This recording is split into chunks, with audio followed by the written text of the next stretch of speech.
It is said that sneezing with your eyes open can cause them to pop out, and that sneeze speed can reach up to 118 miles per hour. MythBusters tested this myth. A man measured the force of a sneeze with a special ruler, while Jamie and Adam were filmed with high-speed cameras. Jamie was provoked to sneeze by various common methods.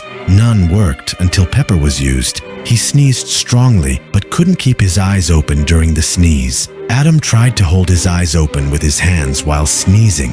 He succeeded several times, but his eyes did not pop out. They then consulted an eye specialist who explained that muscles and nerves behind the eyes make it impossible for them to pop out from sneezing. Conclusion: the myth is busted.